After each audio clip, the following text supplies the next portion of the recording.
This is a video guide for the Evolution Pit upgrades in the Starcraft 2 Heart of the Swarm campaign. In this video we're just going to talk about what the best options are. If you're wondering how to get to the screen, once you've cleared everything in the Master Archives, when you go to replay a mission, you'll see this screen.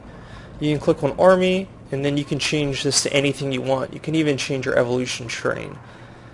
And that works pretty well if you pick the wrong evolution and are going for some of the mastery achievements that really benefit from particular units.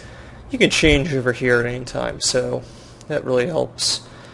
Okay, so for Circlings, let's start with the evolution first because it makes discussing mutations easier. You can go with the Raptor or the Swarmling. The Raptor can jump up and down cliffs. It also randomly gets +2 damage, and most importantly, when it approaches a unit at about 5 or 6 yards or in-game units away, it'll jump to its target. So it really increases the uptime of a Zergling, because Zerglings most of the time they die before they get in range. But since this one jumps in range, it increases the damage of the Zergling by so much. The Swarmling, you do get an extra Zergling for the same cost and supply investment, and it does morph instantly, but it's not like Zerglings take a long time to build. So I think the Raptor just is hands down so much better. Metabolic Boosts increases the Zergling's movement speed. Normally this is a really good upgrade, but it's for the same reason I discussed, for what makes the Raptor so good, and that's because if the Zergling's moving faster, it gets to its target faster, it gets more hits in before it dies, if the target's ranged. But with the Raptor, that's really redundant, so I don't recommend using that. So that leaves Adrenal Overload or Horton Carapace. Both of these are actually pretty good. On paper, the 50% increased attack speed of Adrenal Overload is like the clear winner. But again, Horton Carapace, if you're using Mend with Kerrigan or Regenerative Acid, Banelings, or Queens for healing, you might find that your Zerglings live 2 or 3 times as long with this upgrade. So, I mean, play with them both, but these are both good. You can't go wrong with either one as far as I'm concerned. For the enemy within mission in particular, if you're going for some of those achievements, you definitely want Adrenal Overload, because you can respawn your Zerglings right away for free. And that's the mission where you have the Broodmother that can spawn Zerglings. Okay, so for Banelings, Banelings are probably the only one of these where both work pretty well. Like, no matter what you pick, you're in a pretty good spot. I like the Hunter Baneling in particular. It allows you to jump up and down cliffs, and just like the Raptor Zergling, it will jump to its target when it gets within range. With the Hunter Baneling, I particularly like to use Corrosive Acid. That increases the damage dealt to the primary target by 100%, but doesn't do anything with the splash damage. These two partner so well because you can take your Hunter Banelings, move like around an undefended part of the map, and like right click on a particular target you want to take out. It could be an enemy base, or it could be even like a mission objective. So you can sneak down mission objectives really easy to end missions early with the Hunter Baneling and the Corrosive Acid choice. So like for the My Cool Bay Explosions achievement, you can use this combination to sneak around and blow up the docking bays. So Corrosive Acid, it just doubles the damage. So each Baneling does twice as much damage. It works out pretty well. It's like 160 damage on a building per Baneling. So the Splitter Baneling splits into 2 Banelings on death, and this Baneling spawns deal significantly less damage. I think the Hunter Baneling actually gets more uptime because it jumps, and your Splitters will die at range because there's so many siege tanks in any mission where you fight Terran units. However, if you combine this with Regenerative Acid, your Splitter Banelings and their Baneling spawns will like heal your units. Regenerative Acid makes the Banelings deal, if any of your friendly units within the Banelings range of explosion get healed, and that's it's nice when combined with these two because you get a lot of Baneling deaths, lots of Regenerative Acid, but it only works well paired with ground melee units, so Zerglings, Abominations, Ultralisks. Obviously, if you're using air units, this doesn't help you at all. Rupture increases the blast radius by 50%. This is actually also pretty good. It's particularly good on the, I believe it's the Old Soldiers mission, where you get a huge wave of Banelings to attack Warfield's forces. So any of these work. And Banelings in general, though, aren't terribly resource efficient, so I find that I don't really use them much in the later missions. And same thing with the Roaches in general. As far as the evolution string goes, Vile is just so much better than Corpser.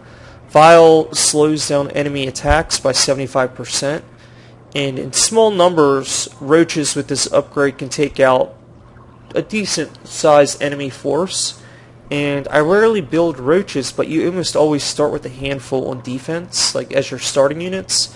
So Vile Roaches really will increase your defense from like early attacks with like Thors, Siege Tanks, in particular Thors they're really strong against. Whereas Corpsers just die so easily in the later missions, they almost never get to attack because you have to fight so many like hero Thors and Siege Tanks that they just get blown up. They're just not any good. Same thing, Tunneling Claws, you're almost always attacking a fortified Terran base that has, or a Protoss base that has cannons and turrets everywhere. Doesn't work. Tunneling Claws lets the Roach move full speed while burrowed and increases its regeneration rate, but again, it just doesn't work. Adaptive Plating increases the armor of the Roach by 3 when its life is under 50%. Same thing, there's too many Thors, too many Siege Tanks. It might work in the early missions, but later, when you're fighting hero units, there's just no point in 3 armor when you're taking, 45 damage from a Thor hit or whatever. So this one though, Hydrotic Bile, not sure how to pronounce that, Hydriotic Bile, increases the Roach's DPS because it gives them plus 8 damage versus light units. It's a nice bonus, so you might as well take it. Okay, so the Ultralisk is one of the different units. Basically, when you get the Impaler or Lurker, you don't actually lose your Ultralisk. Just mid-mission, you can upgrade to an Impaler or a Lurker. You could have both Ultralisks plus one of these 2 units. The Impaler attacks a single target when burrowed. Well, both of these units attack single targets when burrowed. The Impaler has a longer range of 11 attack, which is longer than pretty much everything but a Siege Tank that you'll run into against. And it does bonus damage to armored units. The Lurker does bonus damage to light units, but attacks with like a big splash. The only downside is the range is a lot less. But both of these units deal a good amount of damage to whatever they're hitting. So the damage is not the issue. It's basically range versus area of effect. And I think the Impaler's range makes it a little bit nicer for me. It lets it take, and it also is really good at taking out Thors. And I feel like Thor attacks are the most dangerous part of this mission. It also allows the Impaler to be pretty offensive. Like Kerrigan can sit at like 11 yards outside of enemy base, burrow with 4 or 5 Impalers, and the Impalers can safely hit buildings from range. Kerrigan can run in and use Kinetic Blast on these Siege Tanks. Whereas the Lurker is pretty much primarily defensive in this mission, in the campaign. Of course, multiplayer would be a different story. So in general, I like the Impaler better, even though I know Brood War fans are going to be leaning towards the Lurker. Okay, so as far as the upgrades, Groove Spines increases the Ultralisk range by 1. It's good, but not good. It's not as good as the other 2. Frenzy gives the Ultralisk an ability which grants 50% attack speed for 15 seconds on a 30-second cooldown, whereas Ancillary Carapace grants 20 plus max life just all the time. So basically, Frenzy is a little bit better if you can remember to activate it. I find in the later missions that it's too difficult to remember to activate this, especially if you're only using a handful of Ultralisks, because you'll be busy microing Kerrigan, the Leviathan. I like to use that upgrade. I like to use that ability, and after that, you might be looking at something like controlling your units, just using Mend, Kinetic Blast, Fungal Growth, or Parasitic Domination. I feel like I just don't have time to use Frenzy, and it doesn't last too long. So actually, I find Ancillary Carapace is nice because it's just autopilot. You don't have to think about it. But Frenzy is good again on that enemy within mission. If you're going for some of the achievements or brutal mode, you get an unlimited number of Ultralisks, and you don't really have to control anything. So Frenzy on that mission works out very nicely. Okay, so the Mutalisk. just like with Impaler and Lurker, you have to choose between the Broodlord and the Viper. The Broodlord has a lot of casting units and has actually some pretty powerful units, has no ground attack and a weak anti-air attack. I don't really like this unit for the same reason I don't like the Frenzy ability. You just don't have time to micro the Viper well, and you never use them like in like a dungeon crawl mission. So I just want to get it because you're going to be controlling Kerrigan and the Leviathan, maybe Infestors too, which have more powerful abilities than the Viper in general. So there's no point in using the Viper. The Broodlord, on the other hand, is pretty much the best unit you can get in the game and for the campaign, because the computer's AI just can't handle the Broodlings. And also, with Kerrigan and the Leviathan will soak up almost all the anti-air attacks. Kerrigan can use men to top off the Broodlord, so it's really hard to kill the Broodlords. Kerrigan, the Leviathan, and like 6 Broodlords can clear any mission on Brutal mode, and you can focus all your other resources and attention on defense. So you pretty much gotta pick the Broodlord. The Viper is just a waste. Okay, so for here, it really depends on the mission for this. I pick Sundering Glaive most of the time. It doubles the Mutalis damage versus armored targets, but takes away the bounce. And the reason I like this is because in the later missions, you'll find there's a handful of Thors and Battlecruisers attack waves that are pretty much strong against everything that you have except Mutalisks with this upgrade. Because if you spread out your Mutalisks, Thors aren't very good versus them, and like 3 Mutalisks with this upgrade can take out a single Thor. Same thing with Battlecruisers. They're very strong versus Battlecruisers, and they basically make the Mutalisk work like a Corruptor against the anti-air units, or air units. And Mutalisks are really fast, so they can reinforce your base, or especially on like the Reckoning mission, you can use Mutalisks to defend the Hyperion. That works out very well. Rapid regeneration I like to use earlier, when like you actually using Mutalisks as like the bulk of your offensive army. Typically on like the Waking of the Ancient mission, I like to use a lot of Mutalisks.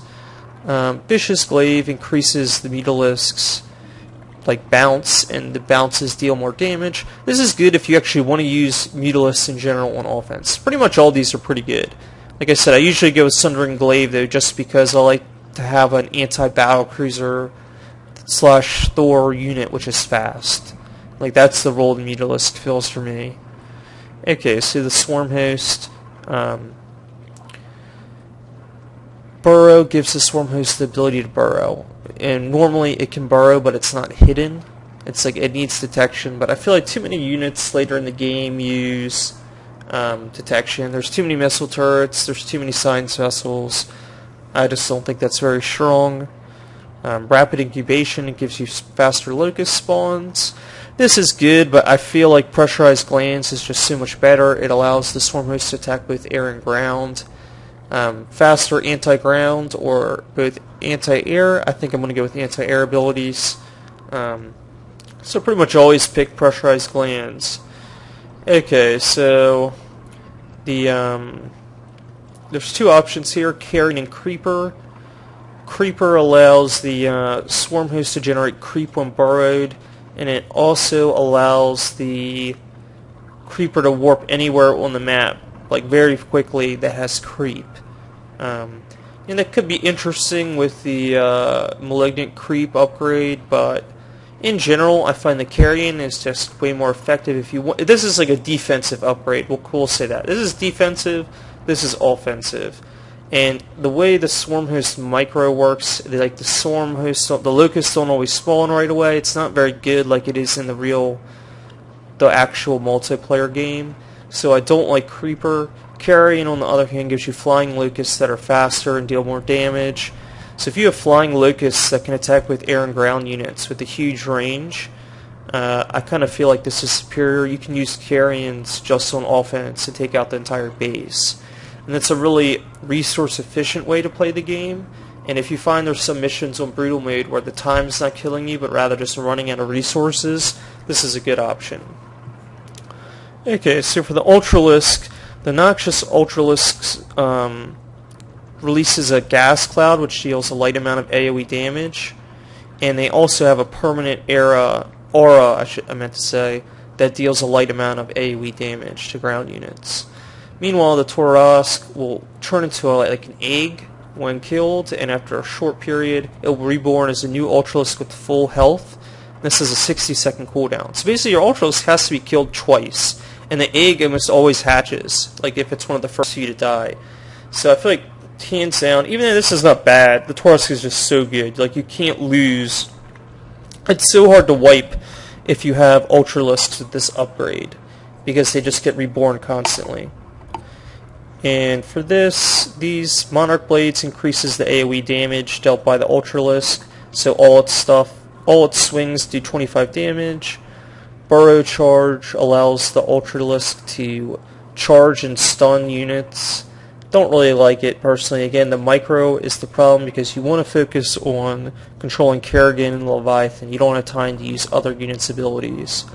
So it comes down to tissue assimilation, where you gain life equal to 40% of all damage dealt from normal attacks. So basically each swing the Ultralisk will heal like 10 health. So it's more damage versus healing. I like the healing because Kerrigan has Mend, which will heal your Ultralisks. Thoraxes will be reborn all the time, and this healing will help stretch their life out a little bit longer so they can make it to the rebirth cooldown. You use these three with Mend, and it's practically impossible to lose any units. So that's the guide to the Heart of the Swarm Evolution Pit upgrades. I hope this helped, and I have a text-based description up as well of all the abilities.